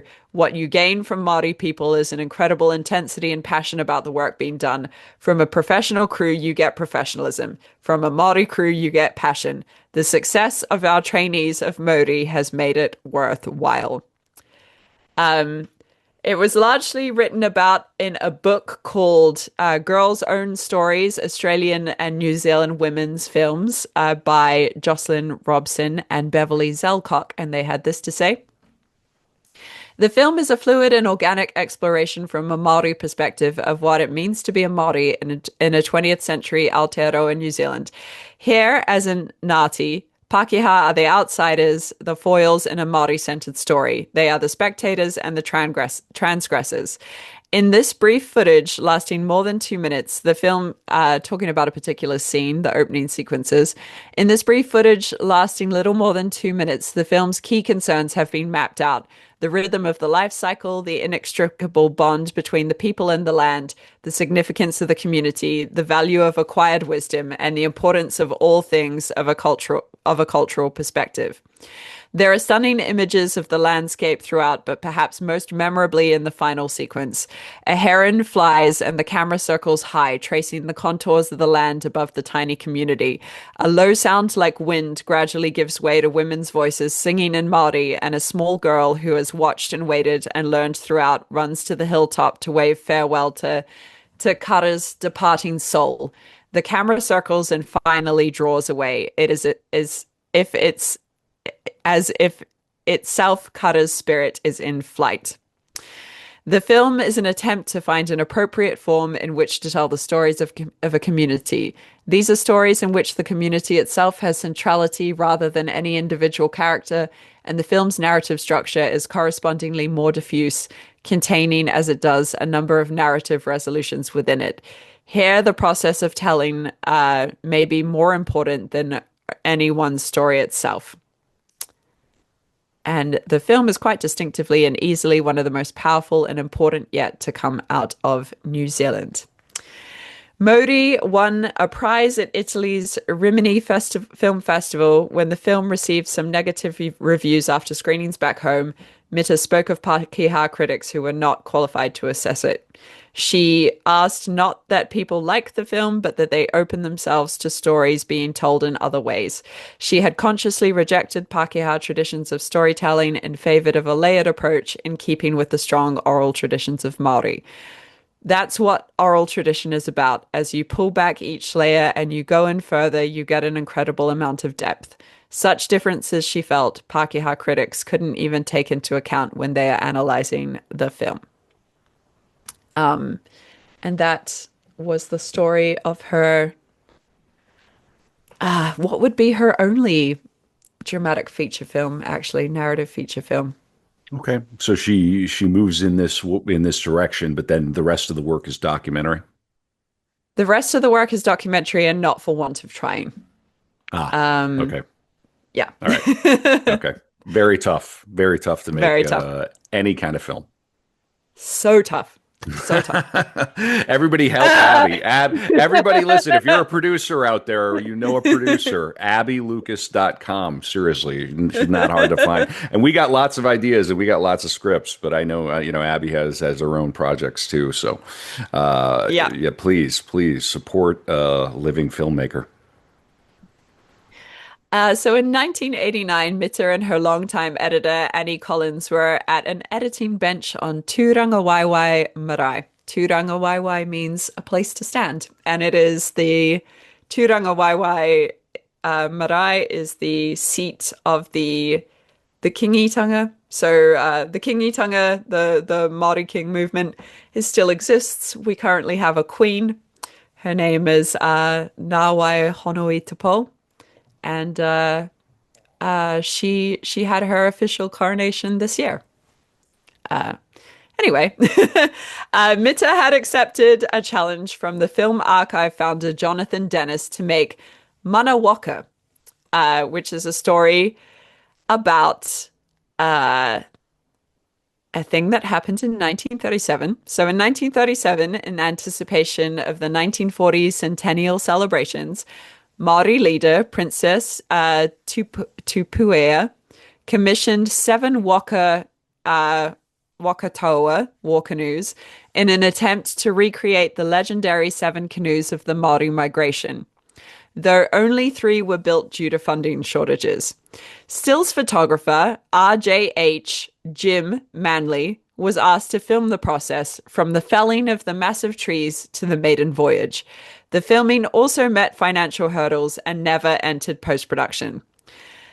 The waka named Nator Kimata Whaorua had ultimately launched on Waitangi Day, 6th of February 1940.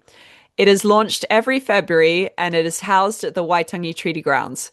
The other two waka, Tumanako and Te Rangatahi, are located at Turanga Waiwai and sail annually during the Turanga Waiwai Regatta. Reconstruction in 1983, the New Zealand Film Archive began restoring the footage. So reconstruction of the footage began in 1983. Merata Mita joined the project in August 1989, editing the film on location at Turanga Waiwai Marae so the materials could be handled with the traditional blessing practices and to allow elders originally present in the 1930s to advise. As the original film was almost completely silent, the soundtrack was created from scratch based on the remembrances of these elders.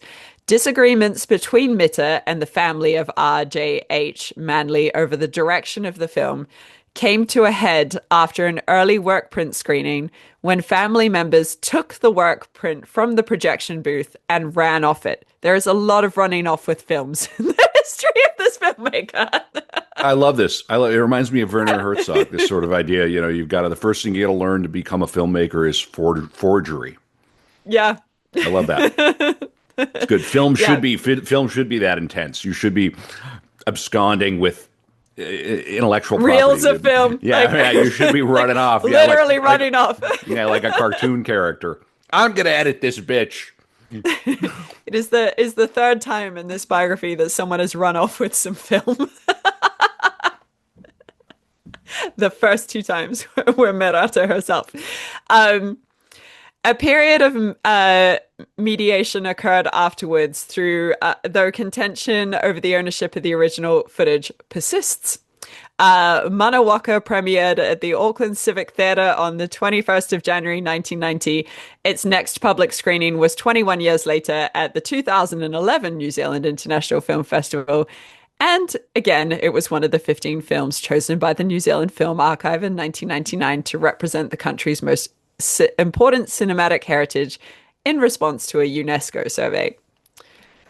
In 1996, Merata visited the East Coast Rastafarians, named the Dread or Nati Dread, uh, 10 years after their tumultuous conflict with police and locals in the East Coast community of Ruatoria. Confronted by veteran broadcaster Derek Fox from Ngāti Porou, the documentary reveals the staunch beliefs, a combination of Afro-Caribbean Rastafarianism and Ringatu, the faith of Maori prophet Takuti, governing their daily lives. In 1996, just over 100 followers of the Dread were still in Ruatoria, committed to the Rastafari lifestyle and convinced it would lead them to Tino Rangatiratanga, or sovereignty. The town of Ruatoria is an exceptional far off East Coast settlement.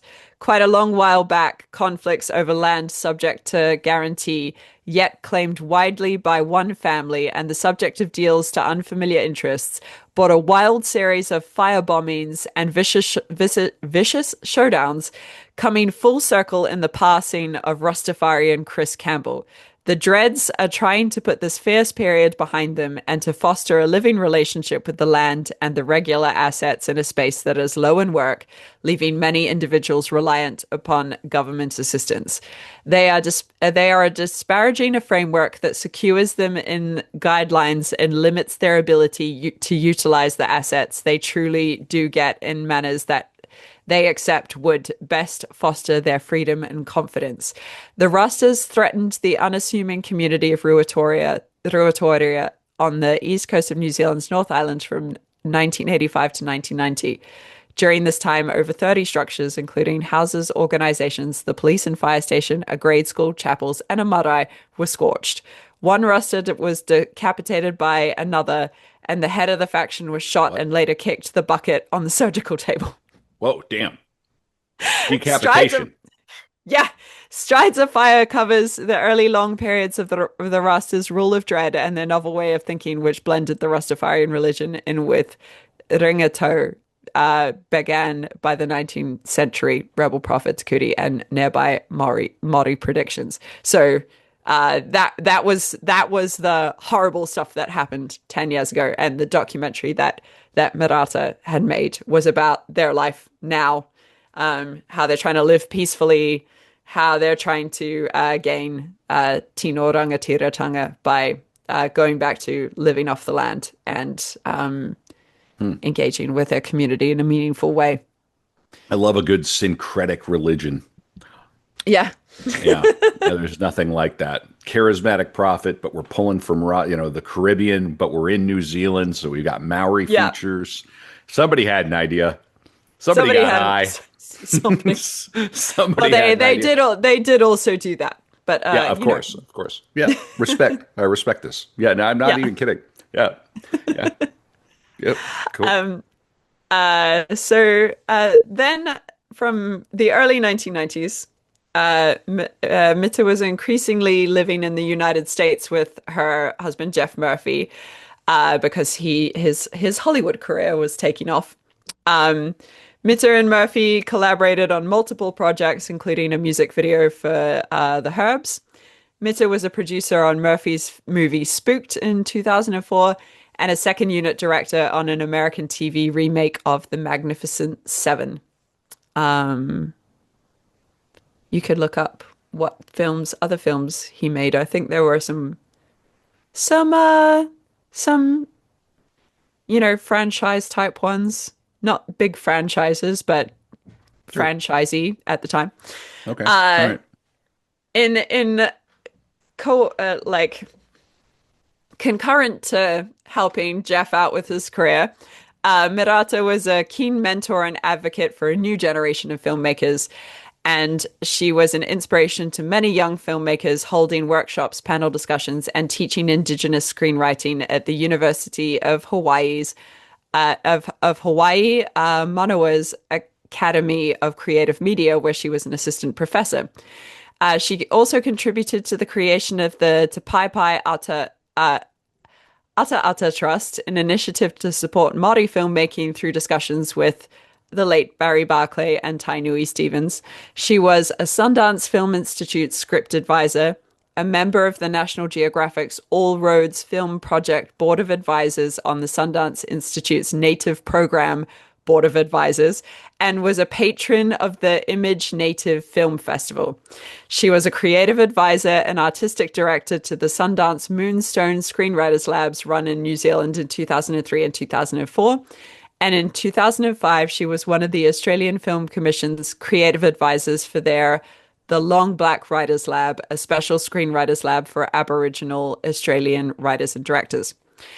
She also took up the role of artistic director at the Sundance Film Festival's Native American Filmmakers Workshop and was responsible for coordinating the inaugural Native Hawaiian Film Festival in 2005. Mita mentored many emerging Indigenous directors and spoke of wanting to decolonize the screen and capture viewers with stories that hadn't been seen before. She executive produced The Land Has Eyes in 2004, which was the first feature film directed by a native Fijian. And she encouraged Taika Waititi to play to his strengths and add more humor to his feature breakthrough Boy in 2010. Taika Waititi says his smash hit movie Boy would have been different if it was not for Merata Mita. My initial drafts of Boy were very serious. I was trying to tell a story and make the type of film that I thought people wanted to see, he said. In terms of like the trends of New Zealand filmmaking, Mita said, "That's not you, mate. You're an idiot. Just make the film that's true to how you tell stories." And that's the way Boy turned out the way it is. In 2010, Merata would return to documentary work with Saving Grace, Te Whakarau Ora Tangata, where she asked Maori men to front up to some grim realities by talking openly and honestly about the violence and abuse that has plagued their communities for many years. The film is a personal response to this violence, with Mita making a case for a return to an older model of Maori manhood, where men were the ones who sweetly sang the children to sleep. Sadly, Mita was not able to see the film finished as she died at the age of 68, having collapsed suddenly from a heart attack outside an Auckland television studio on the 31st of May, 2010. Carol Hirschfeld from Maori Television said, Merata intended the documentary to count in ways that matter deeply to her and to change perceptions of abuse and violence by using themes of responsibility, redemption, revitalization, forgiveness, and most of all, love. Her long-cherished dream of adapting Patricia Grace's novel Cousins into a feature film also remained unfulfilled. After its publication in 1992, Merata Mita acquired the rights to adapt acclaimed Maori author Patricia Grace's novel and worked on a script with Grace. She tried for 15 years to get funding for the project, but could not find producers who were interested. Grace's daughter-in-law, Briar Grace Smith, would say, I remember them talking about the script around the table as I was in the kitchen making them cups of tea. I could feel their joy and passion for the story. It was such a shame that they couldn't get it made. At the time, it was extremely hard to find funding for a film directed by a Maori woman. Mita's vision was eventually fulfilled by Briar Grace Smith and Ainsley Gardner, who saw the project as a continuation of Mita's work and a tribute to her legacy. The resulting film, also titled Cousins, was released in 2021, and it's an adaptation of the 1992 novel about the three Maori cousins bound by their shared experiences and culture. Merata was honoured with the Companion of the Order of New Zealand Merit, the CNZM, in the 2010 New Year Honours for her service to the film industry. Upon news of her death, many tributes flowed in from her collaborators and students. I can't actually think of another filmmaker, another documentary maker in this country, and I have worked with damn near all of them, who has the analysis at the clear, sharp, and honest analysis that she has within her films. And as such, I regard her as the most important documentary maker that we have. In whatever project that she worked on, she set the kaupapa, and her spirit was very true to that kaupapa the whole way through. And there was this great passion and fire in her belly that she had for anything she took on. And when you've got that, your film's interesting because the passion and the fire builds into the film. The richness of her character, she was all things. She had a formidable intellect, just completely formidable, quite scary at times. But along with that, she had this delightful sense of humor as well, and a lot of compassion, and also a lot of hardness to her as well. She taught me most of what I know about editing for documentary. That was the ptII editor, Annie Collins, on Merata Mita's importance. Hone Ka would say she doesn't just make waves, she upsets the waka. And that's because she's born out of the sense of resistance that's there in the midst of our people. She epitomizes that sense of resistance and has used film as a means by which to capture that resistance and pass it on to others. Himiona Grace from the New Zealand Film Archive would say she had this spark in her eye that was quite daunting, but also you could see how clever she was. She was just amazing how her mind worked. She did set a kaupapa in front of you and just pushed away all the blocks to make sure you achieved those goals. But she really was inspiring and really, really funny. And then this from Oscar-nominated producer Chelsea Winstanley. Merata was one of those amazing wahine Maori, an idol, and I never thought I'd have the chance to meet her, let alone work with her. I was working at Kiwa Productions with Rhonda Kite, who was my first boss when I left uni. Rhonda was working with Merata at the time. They were developing Cousins. And one day Merata turned up there at Kiwa. I think I was standing by the photocopier and I saw this beautiful woman. You know, there's a presence about some people you can feel before you even see them, and she was one of those. She came up the stairs and I was frozen, like, oh my goodness. Anyway, I got to meet her and then dashed downstairs to make a cup of tea for her. Then I looked outside and there was this funny looking joker, a kind of hunched over dude, wearing this big leather coat and looking a bit shabby. I thought, oh man, she's so amazing. She just swans in from Hawaii, where she was living at the time, dealing with Maori issues and working on feature films and doing all this amazing stuff. And you know what? She looks after the homeless as well. Gosh, she's amazing. And I go out and say, excuse me, mate, would you like a cup of tea or something? And he turns around and he's got a cigarette in his mouth. And it turns out he's Jeff Murphy, her husband at the time. And I was like, oh my God, I was absolutely bowled over. I think for me, probably the most incredible experience in my life was being able to work with my idol, Merata Mita. And that's the end. And that's the life and work of Merata Mita. Thank you, Abbie, for that. Really appreciate it. We're going to come back on the After Dark after a short break. For patrons, patreon.com/artofdarkpod. That's the best place to do it. You can find us at artofdarkpod.com. Abbie, you have one more core episode before you go focus on your filmmaking, though you will be back next summer.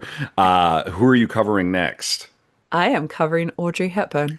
Audrey Hepburn, and we're gonna do a watch party. You and I are gonna watch Breakfast at Tiffany's and just rap for a minute and probably just reflect on the year and all the rest of it. I am preparing Eugene O'Neill, so you get two more core episodes this year, and then we're gonna come in real hot next year. So stay tuned. We've got some really, really good stuff coming. Abbie, we got to ask a question. I want to ask you, what would Merata Mita be doing now Oh my in gosh. 2025? Film. Trying to get Cousins Trying to made, make film. right? Yeah. I mean, yeah, hopefully she would have got to make Cousins. Although it's quite nice that Patricia Grace's daughter-in-law got to make it and continue on that. But maybe they would have True. made it collectively. That might have been nice. True. Yeah, Yeah. so making film and inspiring and helping others to make film. Yeah, she seems to be really very like genuinely community oriented. Like Mm. she didn't just sort of sit on her laurels. She went out and she was in demand. It sounds like Sundance and this festival and that festival. So she sounds like a real creature of cinema. And what a wonderful second act after all of Yeah. that trauma and the sort of personal difficulties. You can always come back. There's always another husband out there for you, people. We'll be back on the After Dark for patrons. Thank you so much, Abbie. Bye. Bye. How do you say goodbye in Maori? Ka kite ano would be see you again. See you again. Bye.